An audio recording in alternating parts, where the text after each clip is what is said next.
Dele Farotimi sheds tears as he addresses Nigerians after his release. We all know he was incarcerated for 21 days for the statements he made concerning the Nigerian judiciary. And listening to this, you can judge for yourselves. We can judge for ourselves whether the points he's raised are valid and whether the country would benefit us all as a whole if we get to the bottom of the issues raised, issues that hold us down. It's amazing that people prefer to ignore standing for fairness when that is what would emancipate us. And if we don't do that, then we continue to suffer. And we also lose the license, actually, to complain about issues that keep us struggling as a people. Because we became Nigerians, they divided us and we fell for it. Because you wouldn't see me as a Yoruba man, you spoke for me. Because you wouldn't see me as a Christian, you spoke for me.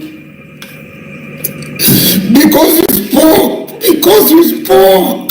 Clearly, very clear to me, is that whatever we are going to get, we are going to have to act as one.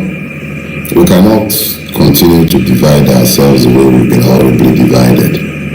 We've got to act in concert, and in acting in concert, we should be able to achieve better results, is to become citizens in the space we are occupying today, forget the contrived differences between us, and then ensure that as citizens we exercise our free sovereign will. And yet, it is now clear that some of us, many of us, are bereft of reason.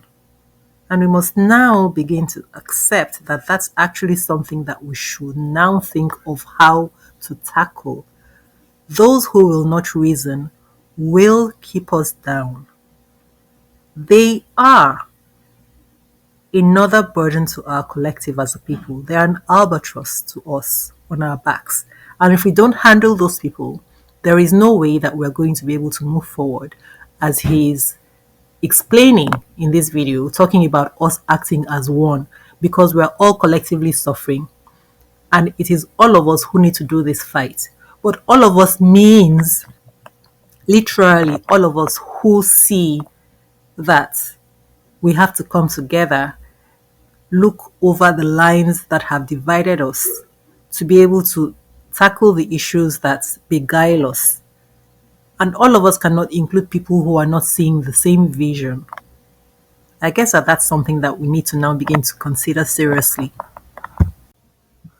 Because there is simply no way that you can do a journey with people who are not in agreement with you. And that's the fact. Because two cannot work together except they agree. So there is no point thinking or hoping that people will eventually be with you or join you, even if you're fighting for something that is going to benefit someone.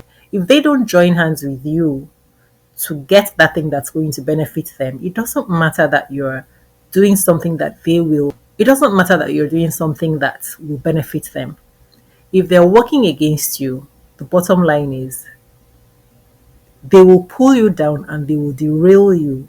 And we saw that even during Dele Farotimi's incarceration. We saw people raising their voices. We saw people actually supporting his incarceration and basing it on the fact that he must have facts, he must have proof, he must have evidence. Otherwise, why is he speaking that way? Why would he speak that way?